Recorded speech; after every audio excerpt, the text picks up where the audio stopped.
Բարև ձեզ սիրելի բարեկամներ, եթերում Անտապանի 5-րդ խուսափող ավանդական հաղորդումն է։ Ավանդական, որովհետև այս հաղորդումը մենք իրականացնում ենք 20 տարուց ավել եւ այս ընթացքում բազմաթիվ հաղորդումներ ենք ունեցել, շփվելով մեր հեռուստադիտողների հետ եւ Հայաստանում եւ Հայաստանից դուրս։ 5-րդ խոսափողը, ինչպես գիտեք, այն հաղորդումն է, որը իրականանում է ձեր զանգերի հիման վրա, այնպես որ խնդրում եմ ակտիվ լինել, զանգահարել եւ փորձենք քննարկել այն ճգնաժամային իրավիճակը, որ ստեղծվել է Հայաստանի շուրջ այս վերջին իրադարձություններից հետո, մասնավորապես 20 թվականի պատերազմից հետո։ Այն, որ Հայաստանի Հանրապետության դիվանագիտությունը այդպես էլ միջև վերջ ճիշտ չի գնահատել այն սպառնալիքները, այս ամբողջ անկախության տարիների ընթացքում, որ մենք ունենք, բերել է հիմա որոշակի ճգնաժամային վիճակի, որից դուրս գալու ելքը բավականին դժվար է գտնել։ Ես բոլորին չեմ պնդում, որ այդ ելքը չկա, բայց մյուս կողմից ճգնաժամը այնքան սուր է, որ առանց կասկածի դրված է Հայաստանի Հանրապետության գոյության հարցը։ Տեսեք, խնդիրը նա չէ, որ ուրեմն կա միջազգային իրավունք, միջազգային հանրության կարծիք, երկրներ, ինչ որ օրենքներ եւ այդ օրենքները պիտի խախտվեն, որպեսզի ուրեմն Հայաստանի Հանրապետությունը ագրեսիայի ենթարկվի եւ դադարի գոյություն ունենալ։ Խնդիրը նա է, որ ի սկզբանե անկախություն ձեռք բերելու առաջին օրից Հայաստանի դիվանագիտությունը գործել է շատ կոպիտ սխալներ, նույնիսկ մինչև անկախացումը այդ սխալները կային եւ այդ սխալները անընդհատ վատացրել են Հայաստանի Հանրապետության վիճակը եւ այդ սխալների հետևանքով ուրեմն մենք հիմա շատ երերուն հող ունենք մեր ոտքի տակ։ Տեսեք ինչի մասին եմ ես խոսում։ Ձեզնից նրանք, ովքեր ավելի համապատասխան բարձր տարիք ունեն, կհիշեն, որ Արցախյան այդ իրադարձությունները սկսած 88 թվականից հետո ինչ ձևով էին ընկալվում միջազգային հանրության կողմից։ Միջազգային հանրությունը ողջունում էր, Եվրոմիությունը պնդում էր Սովետական միությանը, որ այս խնդիրը պետք է լուծվի եւ Արցախյան այդ շարժումը համարվում էր ազգային ազատագրական շարժում։ Ընդհուպ այդ միացման մասին պնդումը ողջունվում է շատ երկրների կողմից։ Հայաստանի քաղաքականությունը, որ ինքը ազգային ազատագրական պայքարը եւ միացումը փորձեց փոխարինել Ադրբեջանի փոքրամասնության ինքնորոշման իրավունքով, շատ մեծ հարված հասցվեց դրանով Հայաստանի Հանրապետության եւ Արցախի գոյության խնդրին։ Եվ ցավոք սրտի մեր իշխանությունները առ այսօր մտածում են, որ ուրեմն Հայաստանի եւ Ադրբեջանի հակամարտությունը դա Արցախի համար է հակամարտությունը եւ եթե Արցախի հարցը մեջտեղից վերացվի ի օգուտ Ադրբեջանի, ապա որևէ առարկա չի լինի վեճի եւ կլինի խաղաղություն։ Սա փաստորեն պաշտոնական մեր դիրքորոշումն է եւ այս պաշտոնական դիրքորոշումը բազմիցս հնչեցվել է երկրի ղեկավարի կողմից եւ միևնույն ժամանակ դա ընկած է նաեւ երկրի ղեկավարի կողմից առաջարկվող այդ իրական Հայաստանի նոր կոնցեպցիայի մեջ։ Այսինքն, եթե մենք չունենք վեճի առարկա որպես հանձինս Արցախ, մենք ուրիշ կիսելու բան չունենք։ Միջդեռ իրականությունը բոլորովին այլ է։ եւ ես մի քիչ ձեր թույլտվությամբ մի քիչ հերվից սկսեմ։ Վերջերս էլի վարչապետի մատուցմամբ այսպես քննարկվում էր ցեղասպանության լինել չլինելու, ինչպես լինելու, ինչու լինելու, ինչ որ հարցեր։ Եվ ես ուզում եմ ձեզ հիշեցնել մի բան, որ այո ցեղասպանության փաստը եւ ցեղասպանության հիշատակի խնդիրը Հայաստանի խորհրդային Հայաստանում լուծվեց 60-ական թվականների ժողովրդական անվզումներից հետո, բայց ինչ ձևով։ Հայաստանի Հանրապետությանը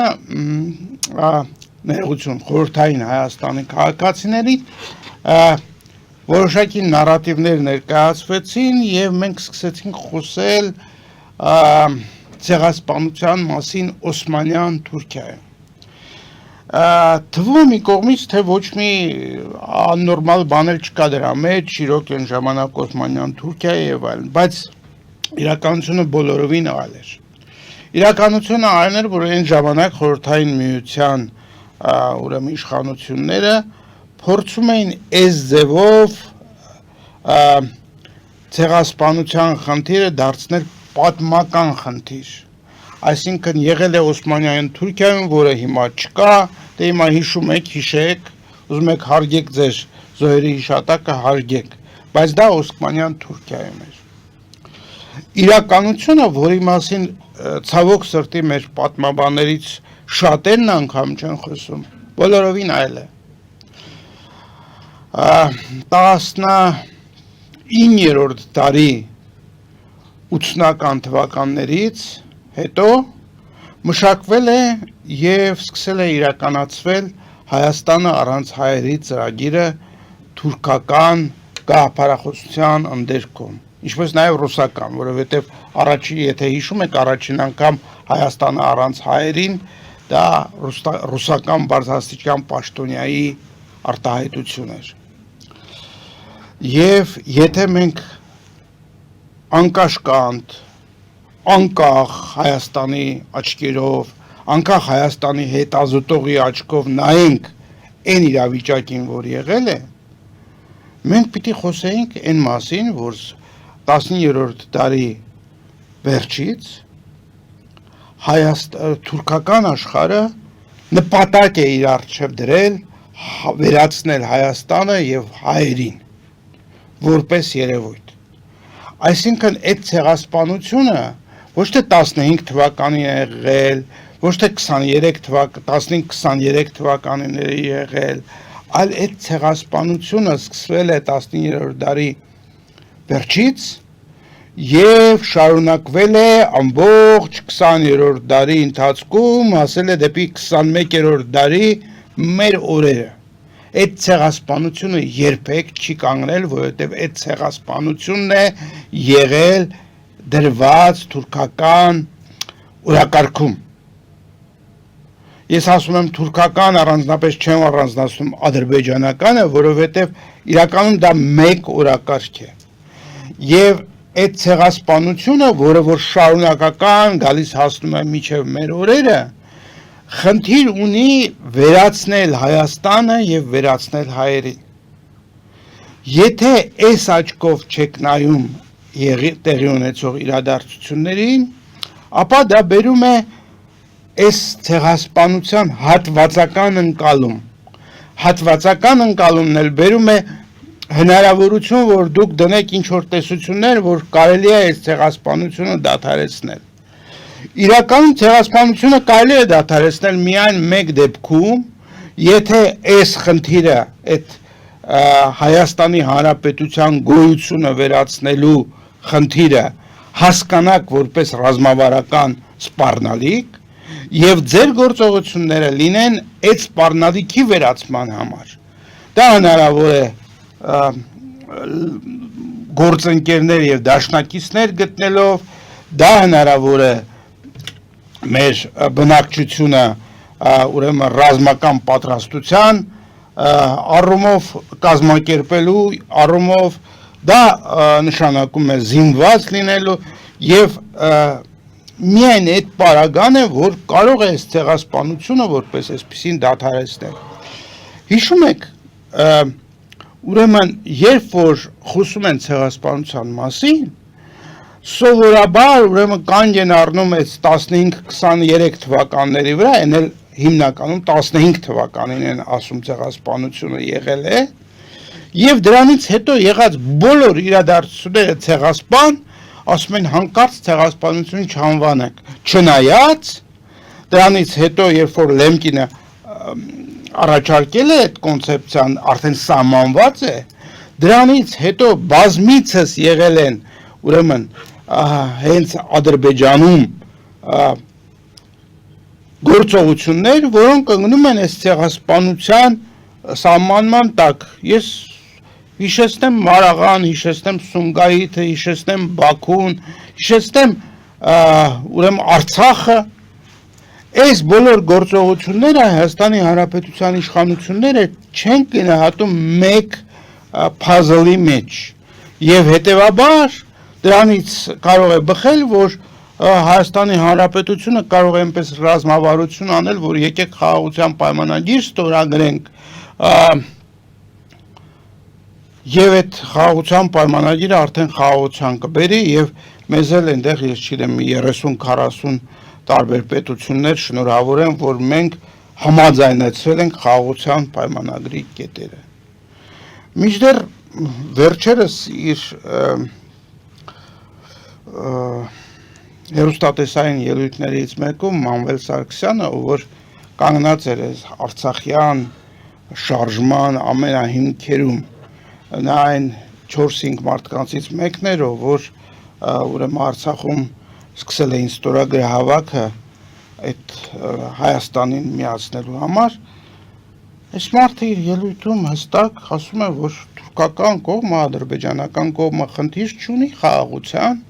նա խնդիր ունի Հայաստանի Հանրապետության ոչնչացման։ Եվ այս խաղաղության պայմանագիրը, որը որ Հայաստանի իշխանությունները ներկայացնում են որպես խաղաղության այսպես փաստաթուղթ, իրականում դա այն նախապայմանների համաձայնեցումն է, որից հետո պիտի սկսվեն բանակցությունները խաղաղության մասին։ Եվ ինչպես մենք տեսանք Ալիևի ելույթից, տարբեր ադրբեջանական պաշտոնյաների ելույթից, նրանք բոլորովին չեն պատրաստվում այս 17 ստորացուցիչ կետերից հետո կանգ առնել։ Հակառակը, այս 17 կետերը ընդունվում են, որպեսզի սկսվեն այդ բանակցությունները։ Էլ չեմ ասում այն մասին, որ մեր այդ ճակատագրական սխալները, որից մեկը ես ասեցի արդեն, դա միացումը փոխարինելն էր ինքնորոշման իրավունքով։ Երկրորդ ճակատագրական սխալը կամ առաջինը, ոնց կուզեք, դա արդեն ճանաչված 18-20 թվականների Հայաստանի Հանրապետության վերականգնելու փոխարեն մենք ստեղծում ենք բոլորովին նոր պետություն, որի հիմքը ընդհանրապես Եվրոմիության ճանաչումն է խորհրդային միության փլուզումից հետո խորհրդային հանրապետությունների սահմանով կամ ավելի ճիշտ ասեմ գոյություն ունեցող սահմաններով ինչ որ պետություններ եւ եթե սա ենք մենք վերցնում մեր պետության որպես հիմքը իհարկե Նիկոլ Փաշինյանը կարող է ելույթ ունենալ եւ ասել որ մենք կադաստրի թուղթ չունենք եւ այս արտահայտությունից հետո եւ այս մոտեցումից հետո ես կարծում եմ որ Ադրբեջանը ուրեմն շատ ավելի ինտենսիվ սկսել է ապացուցել ամբողջ աշխարհին որ մենք կադաստրի թուղթ չունենք այսինքն Հայաստանի Հանրապետության գոյությունը որպես պետություն վիճարկման տակ է դուք հասկանում եք ինչի մասին է խոսքը նրա մասին է որ ոչ թե մենք վերականգնել ենք մեր հազարամյա թագավորությունների պետությունների հերթական շղթան եւ վերականգնել ենք Հայաստանի Հանրապետությունը 18 թվականին հետո էլ վերականգնել ենք էլի այս շղթայի մեջ հերթական պետությունը մենք բոլորս դա այդպես ենք ընկալում բայց իրավաբանորեն ստացվել է այնպես որ մենք նոր ստեղծված պետություն ենք եւ հիմա էլ Ադրբեջանը եւ Թուրքիան սկսել են վիճարկել որ ինչու պետք է թուրքական տարածքներում լինի ինչ որ հայկական պետություն Եվ սա է խնդիրը հիմնական։ Խնդիրը իսկ ինչու է ուրեմն Ալիևը այսպես նպատակադրված ուզում եվրոպացիներին հեռացնի սահմանից, ուզում է ուրեմն ԵԱԿ-ի Մինսկի խումբը լուծարել եւ այլն։ Շատ բարձ, որովհետեւ Մինսկի խմբի գործունեության ժամանակ փոխադարձ ստորագրված պայմանագիր կա, որ այսա Հայաստանն է, այսա Ադրբեջանն է եւ իրանք քննարկում են Արցախի ստատուսի հարցը։ Եվ Մինսկի խումբը, եթե այսպես բանով չասենք, այս նոր սովետական միությունից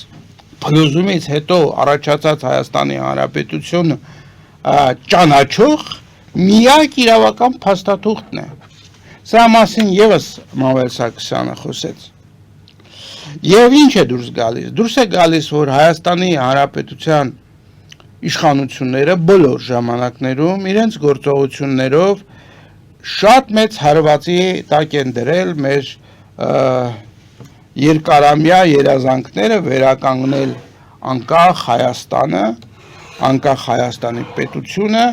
եւ հիմա էլ այս բոլոր գործողությունները մեզ տանում են դեպի խորը ճգնաժամի, որովհետեւ Ադրբեջանը մենք գնալով թույլատնում ենք մեր բանակցային դիրքերը,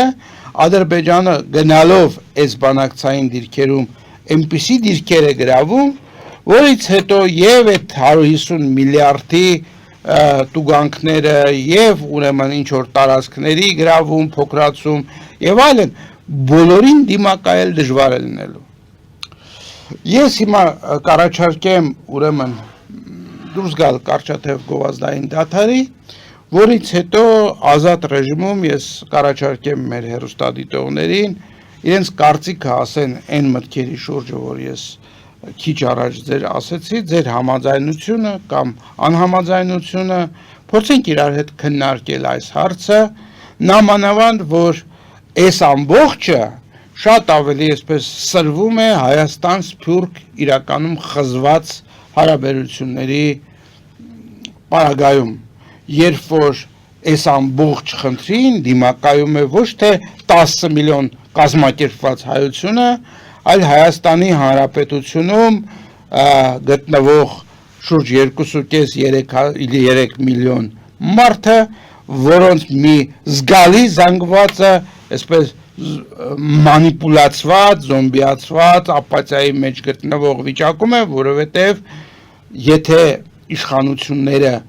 կարողանում են անընդհատ ստել մեկը մյուսի հետևից, մանիպուլացնել, մարդը չկարողանալով ուրեմն ընկալել լավ այս ամբողջի մեջ ինչն է ճիշտը, որից ես կարող եմ կառչել, մարդը փաստորեն իր բանը գտնում է այս ամբողջից հեռանալու մեջ եւ բոլորովին չի հետաքրքրում այս խնդիրներով, որը որ թափվելու է մեր գլխին։ Գովազդ է եթերում։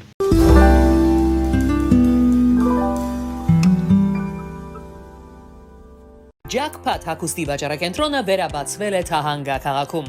Նոր տեսականի, նոր արժեքներով ու նոր զեղչերով։ Եվրոպական հագուստ եւ կոշկեղեն կանանց, տղամարդկանց եւ երեխաների համար։ Օծաներիք, ճամպրուկներ, պայուսակներ, գիշերանոցներ, գոտիներ եւ դրամապանակներ։ Մեծ ապրանքատեսականի, մեծ զեղչերով։ Համեցեք Jackpot Թահանգայում։ Հասցեն 7057 Foothill Boulevard։ Հեռախոս 818 813 2252։ Jackpot։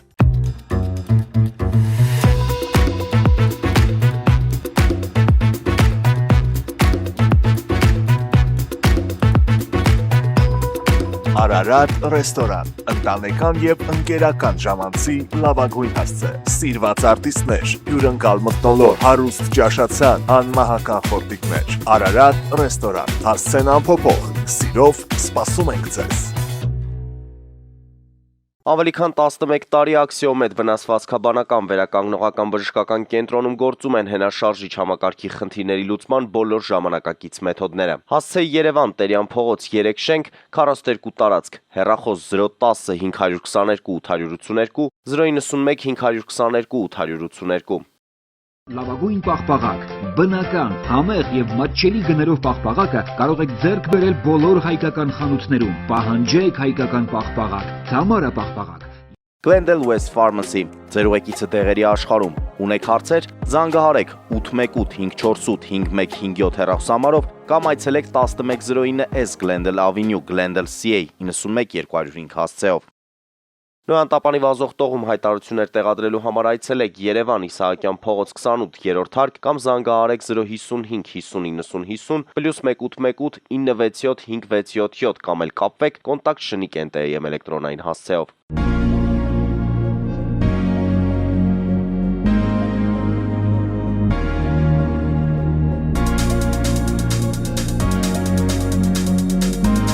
Տպագրեք ձեր գիրքը Նոյան տապան տպագրատանը, ինչպես նաև թերթեր, ամսագրեր, բուկլետներ եւ այլն։ Հասցեն քաղաք Երևան, Իսահակյան 28 առաջին հարկ։ Հեռախոս Հայաստանից +374 55 50 90 52, ԱՄՆ-ից 818 967 5677։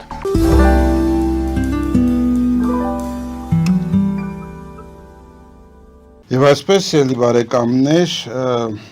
ես սպասում եմ ձեր հեռախոսազանգերին, էկրանին երևացող ամերիկյան եւ հայաստանյան համարներով։ Ուզում եմ հիշեցնել, որ դուք ձեր էկրանին տեսնում եք նաեւ Patreon-ի QR կոդը եւ բոլոր նրանք, ովքեր ցանկանան օժանդակել Նոյան տապանին իր գործունեության մեջ, կարող են ուրեմն սկանավորել QR կոդը, միանալ մեր Patreon-ին եւ ոչ մեծ գումարներով նպաստել Նոյան տապանի գործունեությանը, մեր թողարկումներին, մեր հարցազրույցներին։ Նաև հիշեցնեմ, որ մեր հաղորդման ժամանակ չի կարելի կոպիտ խոսքեր օգտագործել, չի կարելի հայհոյել, որակավորել, վիրավորել, աշխատեք ձեր ելույթները կազմակերպել քաղաքակիրթ բարապաշարով եւ խոսենք ըստ էության մասին, ըստ էության հարցերի մասին, որոնք որ բարձրացված են։ Բարև ձեզ, դուք եթերում եք։ Hello։ Այո, լսում եմ ձեզ։ Okay, պարոն Արությունյան, ես մի երկու հատ հարց ունեմ։ Ասում ես պատմաբանները չեն խոսում։ Պատմաբանները ուր խոսան, այդ ծավալտանեն։ Մարդիկ հասցիներով աղբուր չունեն։ Մարդիկ գնաց է տաքսի են քշում պատմաբանները։ Հետո բռնածին կողմած ծարկ է մարդամեկը։ Մարդիկ ոնց խոսան, վախենում են։ Հետո արժող, չարժող եկել ատեղ մտնում է խոսում է ոչի բան։ Ադրբեջանցիները Նոյի տապանի ելույթում են խոսում։ Հետո ժամերով խոսում եք չեք դատում, մեկ մի երկու րոպե չեք խոսում եք, վրաց մեր Բայց դուք ինչ եք ասում հիմա, խնդրեմ ձեր տեսակետը ասեք այդ հարցերի շուրջը, որ ես խոսեցի։ Իմը գիտեք ինչ է, որ ես ուզում եմ խոսամ, ես իմ ազգի համար եմ ես, իմ ամբողջ ընտանիքը թուրքերը կոտորել են, իմ ամբողջ Գերդաստանը մաքրել են այդ թուրքերը, ես ուզում եմ ասեմ, որ այս Փաշինյանի պետք է հանեն, դրանք պիտի մեր երկիրը քանդես կոտորել, դրա համար պատմաբանները չեն կարող խոսան։ Շատ լավ, շնորհակալություն։ Կողմա բանդերի մեջ է։ Շնորհակալություն։ Ալներով մարդկանց գլխին ծարկումա դրում է, պաստապանին բռնում է, ծծնում է բանդը։ Շնորհակալություն, կներեք ընդհատման համար, բայց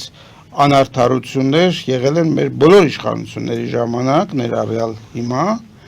բայց այս խնդիրը դա չի, խնդիրը հետևյալն է, այստեղ հարցը ոչ թե Փաշինյանի կամ մեկ ուրիշի մեջ է, այստեղ մեր հիմնական մարտահրավերները հասկանալու մեջ է։ Պետք է հասկանալ, որ երբ որ մենք խոսում ենք ցեղասպանության մասին եւ փորձում ենք միջազգային հանրության ուշադրությունը հրավիրել ցեղասպանության հարցերի վրա, չնայած Փաշինյանը վերջերս նորից ասաց, որ ցեղասպանությունը մեր առաջնահերթությունների մեջ չէ, բայց Հայաստանի Հանրապետությունը չի հասկանում, որ իր վրա ցեղասպանական վտանգ է կախված, ոչ թե տարածքային, ոչ թե արցախյան, այլ գոյաբանական խնդիր է կախված եւ այս գոյաբանական խնդրին դիմակայելու համար պետք են անել որոշակի կոնկրետ գործողություններ խոսքը վերաբերվում է ուրեմն մեր հասարակությունը պատրաստելուն այդ մարտահրավերներին դիմակայելու համար ես խոսում եմ ռազմական ուսուցման մասին ես խոսում եմ կանանց ծառայության մասին ես խոսում եմ աշխարհազորի ստեղծման մասին շվեյցարական կամ ասենք ֆիննական տարբերակով ես խոսում եմ նրա մասին որ Հայաստանի Հանրապետությունում ապրող ամեն մարդ պետք է հստակ իմանա որ պատերազմը սկսելու X օրը իր զենքը գտնվում է այսինչ տեղը իր հրամանատարը սա է իր հավաքի վայրը սա է այդ կազմակերպչական խնդիրները պետք է լուծվեն բանակի խնդիրները առանձին բայց բացի բանակը մեզ պետք է հզոր աշխարհազոր տարածքային պաշտպանության ուժեր որը կարծես թե 2 տարի առաջ ուրեմն այդ մեր ռազմահայրենասիրական կազմակերպությունները շատ լավ օրինակով ցույց տվեցին որ 25 օրում սովորական զինակոչված մարդկանցից իրենք կարողացան այնպիսի արդյունք ստանալ որ մեր բանակում այդ արդյունքը չեն ստանում եւ այնուամենայնիվ պաշտպանության նախարարությունը դադարեցրեց այդ գործընթացը սա առանձին թեմաներ են բայց ես ելի եմ ասում մենք վատ ենք պատկերացնում այն սպառնալիքը որը կախված է մեր գլխին եւ վատ պատկերացնելն էլ բերելու է նրան որ մենք վատ ենք պաշտպանվելու այդ սպառնալիքից բարև ձեզ դուք եթերում եք լսում ենք ձեզ բարև ձեզ ես զանգում եմ ուղղակի ցավով պիտի հայտնեմ որ 34-35 տարի Հայաստանի անկախությունից հետո մենք հայրենասեր ազգասեր ղեկավար չենք ունեցել դա է պատճառը որ այսօրվա օրով խաղաղության դաշինքը կնքելու ժամանակը Ալիևն մեզի առաջարկում է սահմանադրության փոփոխություն 300,000 ադրբեջանցիներ պիտի տեղափոխվեն արևմտյան Ադրբեջան Մասիսարից հրաժարվել, ցեղասպանությունից հրաժարվել եւ ոչ մի հայրենասեր անձնավորություն սկսած Նիկոլից ի վիճակի չեն պատասխանելու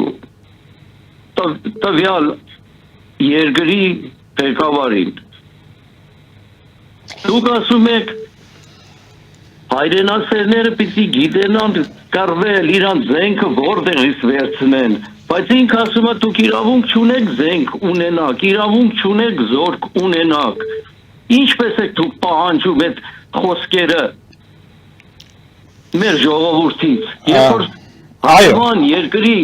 Պրեզիդենտը ձեզ ասում է դուք ի վիճակի չեք եւ իրավունք չունեք զորք ունենաք եւ զենք ունենաք Այո, շնորհակալություն ձեր զանգի համար, դուք ճիշտ եք ասում, բայց կարևորը այստեղ հետևյալն է, որ այդ բոլոր ասած բաները, որոնք ասում է Թշնամի պետության ղեկավարը, դա միայն երևացող մասն է այսբերգի, իսկ գլխավոր մասը ինքը չի ասում, որ դուք գոյություն ունենալու իրավունք չունեք։ Եվ տվյալ պարագայում ես ձեզ բացատրեցի, որ ես ինչպես եմ պատկերացնում, որ Հայաստանի Հանրապետությունը պիտի դիմակայի այդ խնդրին։ Վերջի վերջո Ալիևը գալու է եւ հասնելու է այն կետին, որ պնդի, որ Հայաստան անունով պետություն, այսինքն անունը նույնիսկ կարող է մնալ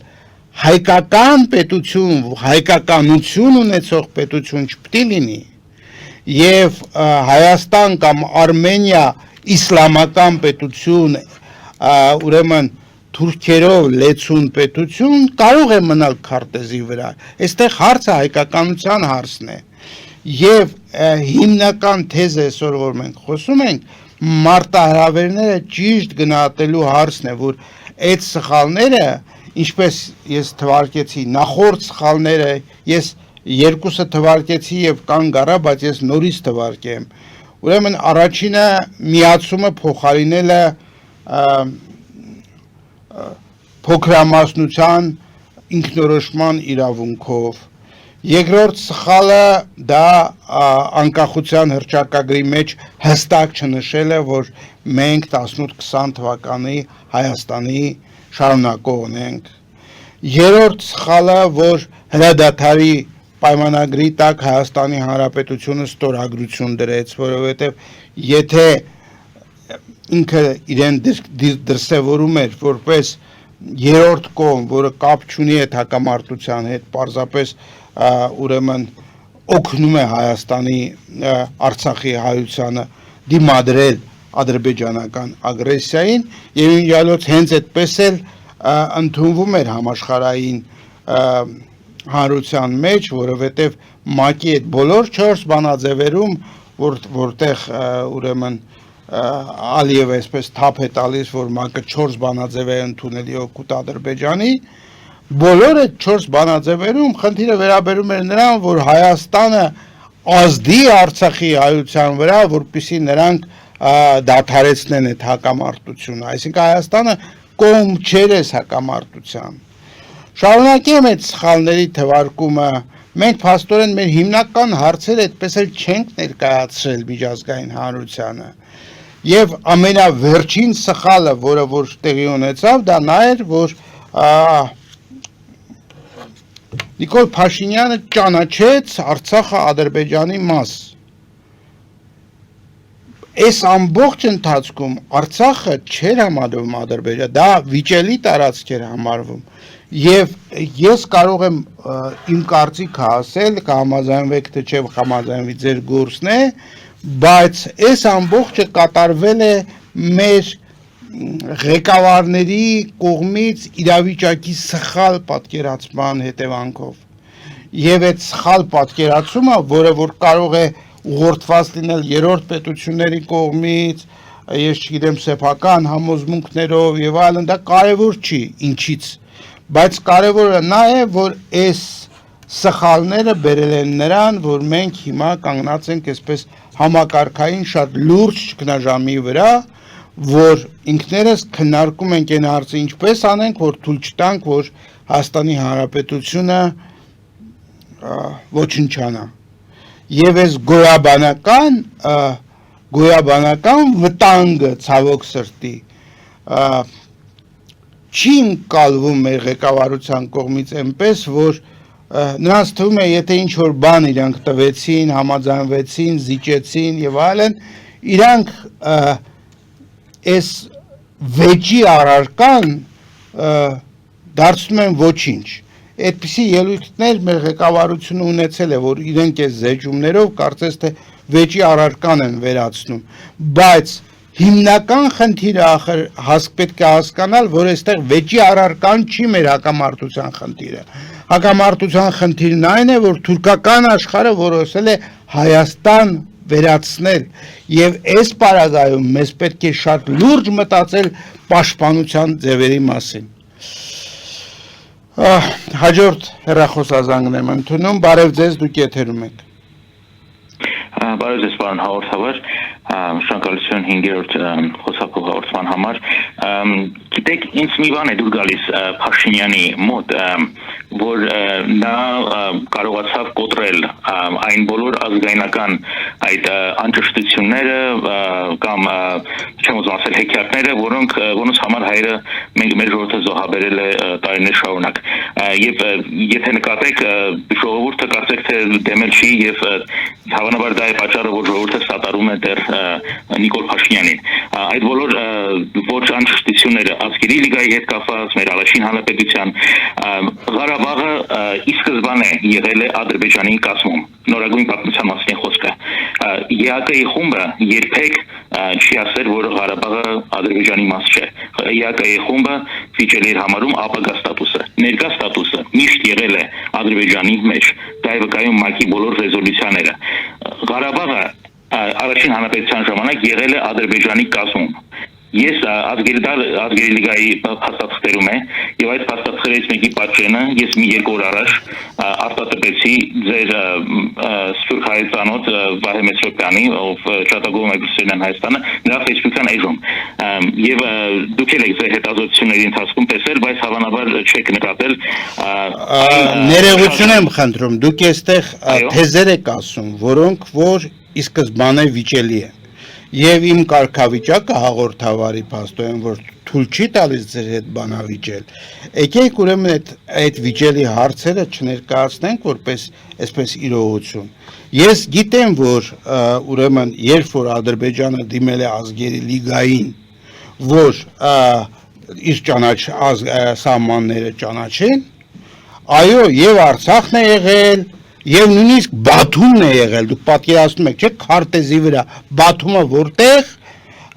ուրեմն Սև ծովի ափին քաղաքը եղել է Ադրբեջանի կազմում։ Եվ դա եղել պատճառը, որ ազգերի լիգան համարել է, որ այդ սահմանները անորոշ են։ Հիմա դուք այստեղ ներկայացնում եք, որ դա որպես եղելություն եւ անցնում եք առաջ։ Եթե դուք վստահ եք դրա համար, շատ լավ։ Եկեք ես կհրավիրեմ, ասենք, մասնագետների, ով որ գիտի այդ հարցերը, այն ժամանակ դուք զանգահարեք ներկայացրեք եւ դες պատասխանեն։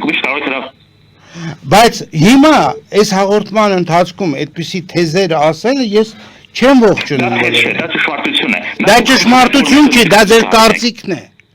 Ես էլի եմ ասում։ Խնդրում եք որ մենք մեր կարծիքը հայտնենք։ Եվ ինչից եք դուք վախենում։ Դուք վախենում եք որ կարծիքը կարող է ճշմարիտ լինել։ Դուք ազատ ռեժիմ ասեցիք որ մենք մեր կարծիքը Շատ լավ, խնդրեմ, համեցեք։ Ասեք։ Okay, դուք ասացիք որ կարծիքը հայտնենք միգուցե եթե սա կարծիքը սխալ է դուք հաղորդումից հետո կարող եք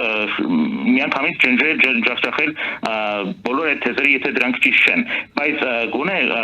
թույլ տվեք որ զանգահարողը ասի միգուցե այն կարող է ճիշտ լինել այո խոսքը միայն դուք ասում եք որ անորոշ է եղել ազգերի լիգայի կողմից ոչ կա ազգերի լիգայի զեկույցը դեկտեմբեր 20 թվական դուք դա դրա մասին գիտեք բայց գիտեք Հայաստանի մասին բոլոր հայերը ձեր հաղորդման գիտեն որ ասում են 70,000 քառակուսի կիլոմետր առաջին հանրապետությունը եթե Սևրի պայմանագիրը գումարվի կլինի 200 քանի հազար նախ դրա կողքը գրված է հենց ազգերի լիգայի մասով գրված է մայիս ամսին այդ 70 քառակուսի կիլոմետրը եղել է մայիս ամսին 20 թվականի մայիսի դա նշանակում է որ մենակ մի ամսով է Հայաստանը գրավել Ղարաբաղը 20 թվականին եւ հետո անմիջապես կորցրել է այս նույն զեկույցի խոսքը ոչ թե Ադրբեջանի բանջերի մասին է խոսքը ազգերի լիգայի զեկույցի մասին է նրանք չեն ասում անորոշ են սահմանները նրանք ասում են որ սկզբնականորեն այդ տարածքները եղել է Ադրբեջանի կազմում այդ զեկույցի Հայաստանի վերաբերյալ ադրբեջանական մասում ասում է սկզբնական կազմով Ադրբեջանը եղել է 100,000 քառակուսի կիլոմետր սկզբնական կազմով դրա մեջ մտնում է ոչ միայն Լեռնային Ղարաբաղը նայեք դուք ինձ բերում եք որպեսզի ես էլի բան անեմ դուք խոսում եք 18 թվականի մայիսին ստեղծված ադրբեջանական հանրապետության մասին ճիշտ է Այո, բայց ես խոսում եմ 20 թվականի զեկույցի մասին ազգերի լիգայի։ Նրանք չեն ասում, թե այդպես է Ադրբեջանը մտածում։ Նրանք ասում են, դա է Ադրբեջանի կազմում սկզբնականում եղել։ Ինչպես կարող է դա լինել Ադրբեջանի կազմում, եթե Արցախը միշտ ունեցել է իր ինքնավար մարմինը, այդ համաժողովները, որոնք որ իրենք են ինքնակառավարվել։ Այսինքն դուք մի պետության ցանկությունը ներկայացնում եք որպես փաստ Ես դրա համար ներողություն եմ խնդրում, բայց որպեսզի մեր ուրեմն եթերից ապատեղեկատվություն չտարածվի, կարծիքը ասում եք լավ եք անում, լսեցինք, մոտորապես պատկերացինք ինչ եք ասում դուք։ Ուրեմն եկեք այսպես անենք։ Ես կհրավիրեմ Արա Պապյանին, Մանասյանին, էլի էքսպերտների, որոնք որ տեղյակ են, ձեզ հնարավորություն կտամ, ինչ Պարոն Մանասյան, Ալեքսանդր Մանասյանը հաստատեց իմ ասածը։ Դուք հրավիրել եք եւ նա հաստատեց, որ 2019 թվականներին անգլիացիները Ղարաբաղը դրել են Ադրբեջանի կազմում։ Բայց անգլիացիները ունեին այդ լիազորությունը։ դա տեղել է դե ֆակտո, փաստացի։ Նրանք ժամանակավորապես դրել են, մինչև հետագայում կորոշվեր վերջնական ստատուսը։ Վերջնականը չի որոշվում։ Պայմանավորվենք։ Հիմա եկեք այդ պատմական մասը բաց թողեք եւ ասեք այն ինչ որ ուզում եք ասել։ Պատմությունից եք խոսում։ Լավ, շնորհակալություն։ Շնորհակալություն։ Մենք այստեղ չենք հասկանա, որովհետև եթե հենվում ենք պատմական տարբեր փաստերի վրա, ես ինքս էքսպերտ չեմ այդ հարցում եւ դրա համար չեմ վիճի ձեզ հետ։ Ձեզ հետ կվիճեն էքսպերտները, որոնք այստեղ կլինեն, որոնք կարդացել են բնագրերը, որոնք ունեն այդ ամբողջը եւ գուցեև դուք ճիշտ եք ասում, գուցեև ճիշտ չեք ասում, եկեք այդ հարցը քննարկենք, բայց 18 թվականի Հանրապետությունը, Հայաստանի Հանրապետությունը ճանաչված հանրապետություն էր, անկախ նրանից Արցախը մտնում էր, Նախճեվանը մտնում էր, թե չէ, դրանից հետո տեղի են ունեցել իրողություններ, բայց հիմա մեր հարցը Արցախը չի, մեր հարցը Հայաստանի Հանրապետության գոյության իրավունքն է, եւ այս գոյության իրավունքը որպես այդպիսին ճանաչումը միջազգային հանրության կողմից, ես իմ ասած թեզը հետևյալն է, որ մեր իշխանությունները վատ են պատկերացնում այն մարտահրավերը, որ կա։ Նրանք պատկերացնում են, որ զիջելով իրանք կվերացնեն վեճի առարկան, իսկ վեճի առարկայի բացակայությունը դա կբերի խաղաղության։ Իրականում նրանք հաշվի չեն առնում, որ Ադրբեջանի եւ Թուրքիայի ուրեմն իրական նպատակը Հայաստանի Հանրապետությունը որպես այդպիսին ոչնչացնելն է։ Սա է հիմնական թեզը։ Եկեք սրա մասին խոսենք։ Իսկ այն ուրեմն պատմական մասի համար ես խոստանում եմ ձեզ հատուկ հաղորդում կազմակերպել, հնարավորություն տալով ձեր թեզերը ասել եւ որպեսզի էքսպերտները կարողանան կամ հաստատել ձեր թեզերը, կամ հակադրվել դրանց։ Հաջորդ հեռախոսազանգն եմ ընդունում, բարև ձեզ։ Բարև։ Լսում եմ ձեզ։ Մի կոկոդիտողություն, նախ ինքներս շատ եք խոսում, երկար բարակ եւ թույլ եք տալիս նաեւ մի երկու դավաճանի այստեղ ժամերով ելույթ լինել։ Նա հասարակ հաստամ։ Դուք պատկերացնում եք Ադրբեջանում ձեր նման մի հատ հաղորդում անեն եւ այդ Նիկոլի Շան նման մեկը տես ելույթ ունենա Ադրբեջանի դեմ։ Դուք ինչ եք պատկերացնում, ձեզ ինչ կլինի։ Դուք չեք թողնում այդ Նիկոլի Շունը այստեղ ժամերով խոսա։ Ես ուրեմն իմ կանոնները հաղորդման պահպանում եմ։ Դուք պատասխանեք։ Դուք պատասխանում եք, որ Ադրբեջանում նման հաղորդման ժամանակ մեկը հայկական պրոհայկական ինչ-որ ելույթներ ունենա։ Դուք ինչ եք կարծում, ինչ կլինի ձեր հետ։ Ի տարբերություն Ադրբեջանի, Հայաստանի Հանրապետությունը համեմատաբար ազատ պետություն է, ժողովրդավարություն է։ Նիկոլն ասալ, դուք Նիկոլի քամակն եք բռնում այստեղ։ Չեք երամաչ։ Շատ լավ, հաջողություն ձեզ, բայց ձեր մտածելակերպը դա ոչինչի բերող մտածելակերպ է։ Դուք մտել եք ձեր անկյունը, տաքուկ, եւ այդտեղից կարող եք սրան դավաճան համարել, նրան համարել է սինջ եւ այլն։ Եվ իրականության մեջ ձեր տեսակետը ամենավտանգավորն է Հայաստանի համար, որովհետև դուք ձեր վարմունքով ոչ մի օգուտ չեք տալիս։ Ես հայտարարում եմ, որ խնդրում եմ վիրավորանքներ չարտահայտել։ Կա Հայաստանի Հանրապետությունում օրենսդրություն։ Օրենսդրությունը խոսում է նրա մասին, որ չի կարելի սա անել, նա անել։ Մենք եթերում ենք գտնվում։ Ձեզ համար դա միևնույն է, թքած, կլինի, չի լինի։ Դե դրա համար էլ այդպես է։ Ես ձեզ զգուշացնում եմ, որ չի կարելի վիրավորել, չի կարելի օգտագործել վիրավորական արտահայտություններ։ Դրա համար էլ ձեր ասածը չի լսվում։ Բարև ձեզ, դուք եթերում եք։ Okay, պարոն Հարությունյան, այդ խոսացողը, որ մի քիչ առաջ խոսած, դա ադրբեջանցի է։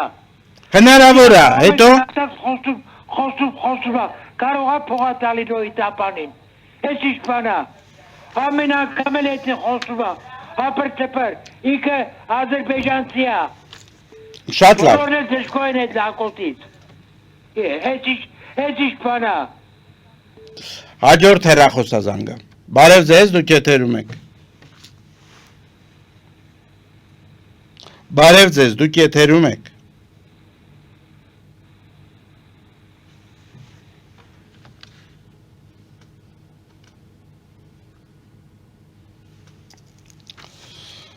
Ես չեմ կարծում, որ ադրբեջանցու խնդրած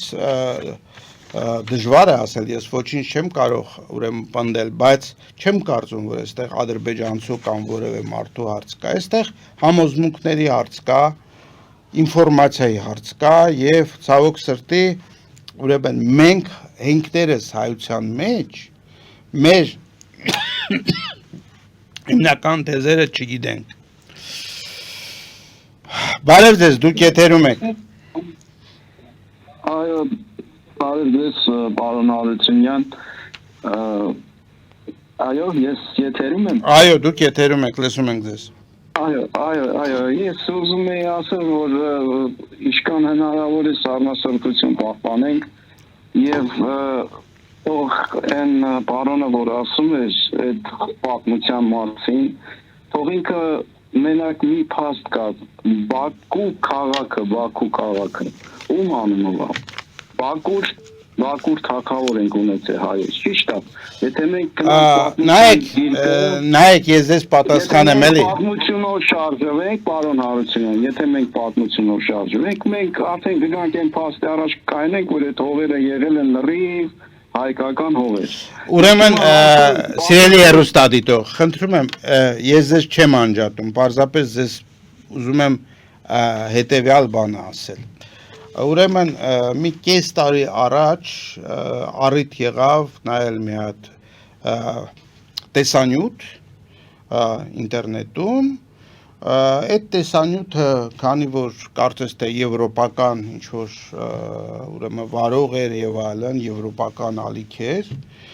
ուրեմն խոսում էին պատմության մասին մեր տարածաշրջանում եւ ես այսպես հետաքրքրությամբ սպասում էի, թե երբ կգան կհասնեն այդ մի քանի հազարամյակներից հետո մինչև մեր օրերս այդ պատմության ընթացքն էր, երբ կգան կհասնեն Հայաստանին, Հայաստանի թագավորություններին եւ այլն եւ այլն։ Դուք կարող եք պատկերացնել, որ ուրեմն այդ տեսանյութի մեջ, այսպես ասեմ, մոտորապես 1 ժամանոց խոսվի այս տարածաշրջանի մասին, խոսվի այս բաների մասին, թագավորությունների մասին, տարբեր եւ այլն, եւ ոչ մի անգամ Հայաստան կամ Արմենիա բառը չօգտագործվի։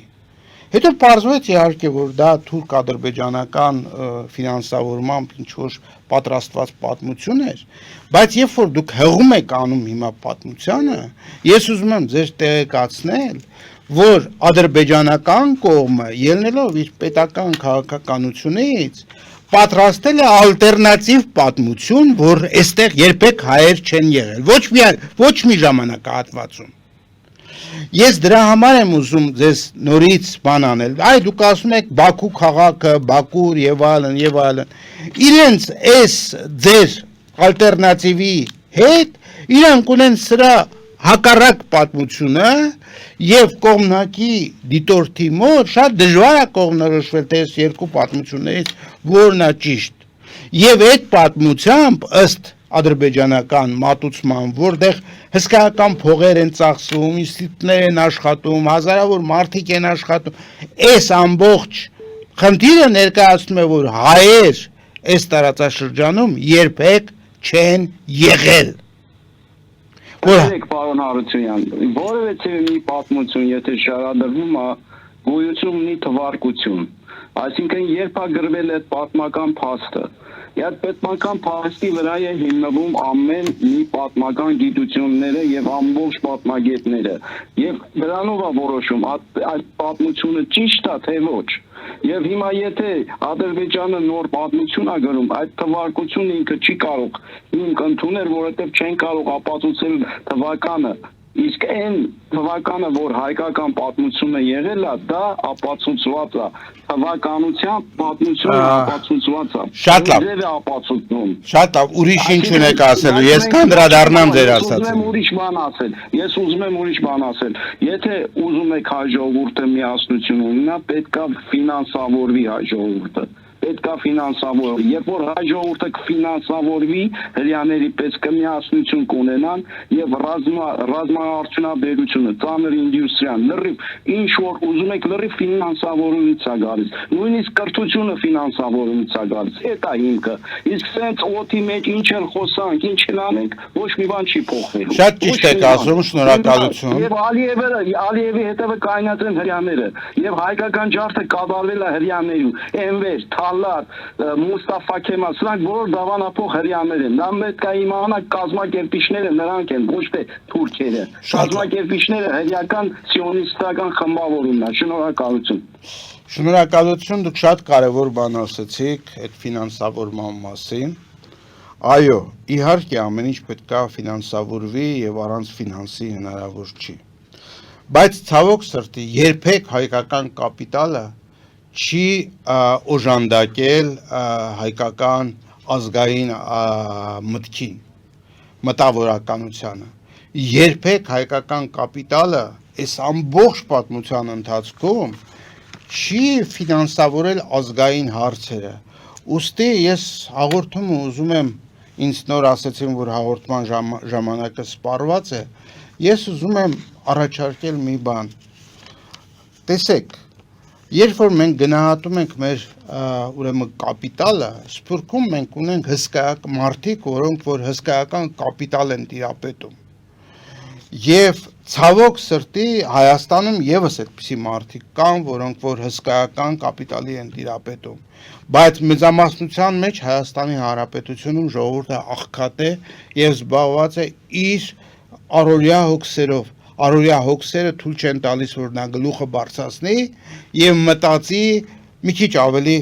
լայն հարցերի շուրջ։ Եվ այս ամբողջ ընթացքում երբեք հայկական կապիտալը չի կարողացել ֆինանսավորել հայկական ազգային հարցերը։ Ուստի ես առաջարկում եմ մտածել այդ մասին, մենք մի հատ առանձին հաղորդում կանենք այդ թեմայով։ Ինչպես անել, որպեսզի ազգային կապիտալ տիրապետող այդ մեծահարուստ մարդիկ հավաքվեն մի սեղանի շուրջ կամ մի հարթակի շուրջ եւ կարողանան ֆինանսավորել հայկական ազգային նշանակություն ունեցող պրոյեկտներ, ազգային նշանակություն ունեցող խնդիրները դրվեն եւ լուծվեն։ Սա շատ կարեւոր հարց է։ Այս հարցը բարձրացնելու համար շատ շնորհակալ եմ մեր հեռուստադիտողից եւ ինձ մնում է միայն հաջողություն մաղթել ձեզ, մաղթել, որ բոլորս միասին կգտնենք այս դժվարություններից դուրս գալու ելքը։ Մաղթում եմ ձեզ ամենայն բարիք եւ մինչեւ նոր հանդիպում։